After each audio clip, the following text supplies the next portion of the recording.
Friends, ఇప్పుడే అందిన వార్త బీఆర్ఎస్ టాప్ ఎమ్మెల్యేపై కేసు నమోదు అంటూ వార్తలు అయితే వస్తున్నాయండి. దీనికి సంబంధించి వివరాలు చెప్పడానికి వీడియో చేయడం జరుగుతుంది. చాలా మంది వీడియోస్ ఉన్నారు కానీ సబ్స్క్రైబ్ చేసుకోవడం మర్చిపోతున్నారండి. దయచేసి ఛానల్ సబ్స్క్రైబ్ చేసుకొని బెల్ ఐకాన్ ఆల్ మీద ట్యాప్ చేయండి. ఇటువంటి ఇంపార్టెంట్ ఇన్ఫర్మేషన్ మిస్ అవ్వకుండా మీ ఫోన్ నోటిఫికేషన్ రూపంలో వస్తుందండి. చాలా మంది మీరు చూస్తున్నారు కానీ లైక్ చేయడం లేదండి. దయచేసి లైక్ చేయండి, ఇన్ఫర్మేషన్ అందరూ కూడా తెలుస్తుంది. అల్వాల్ పోలీస్ స్టేషన్ లో మల్కాజిగిరి ఎమ్మెల్యే మర్రి రాజశేఖర్ రెడ్డి పైన కేసు నమోదు చేశారు.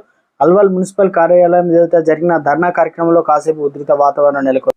ఎల్ఆర్ఎస్ విషయంలో కాంగ్రెస్ ప్రభుత్వ వైఖరిని నిరసిస్తూ అల్వాల్లో మున్సిపల్ కార్యాలయం ఎదుట జరిగిన ధర్నా నేపథ్యంలో మల్కాజిగిరి ఎమ్మెల్యే మర్రి రాజశేఖర్ రెడ్డి, బీఆర్ఎస్ నాయకులు, Alwal municipal deputy commissioner Srinivasa Reddy మధ్య వాగ్వాదం జరిగింది. తన వాహనాన్ని అడ్డుకున్నారని, విధులు ఆటంకం కలిగించారని అల్వాలు డీసీ శ్రీనివాసరెడ్డి ఫిర్యాదు చేశారు.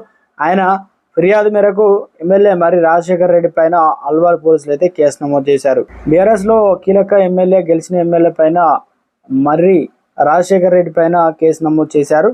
Alwal municipal deputy commissioner Srinivas రెడ్డికి మధ్య బీఆర్ఎస్ ఎమ్మెల్యేకు వాగ్వాదం జరిగింది. తన వాహనాన్ని పోనివ్వకుండా విధులకు ఆటంకం కలిగించాలని ఫిర్యాదు చేయడంతో ఒకసారిగా కేసు నమోదు చేశారు.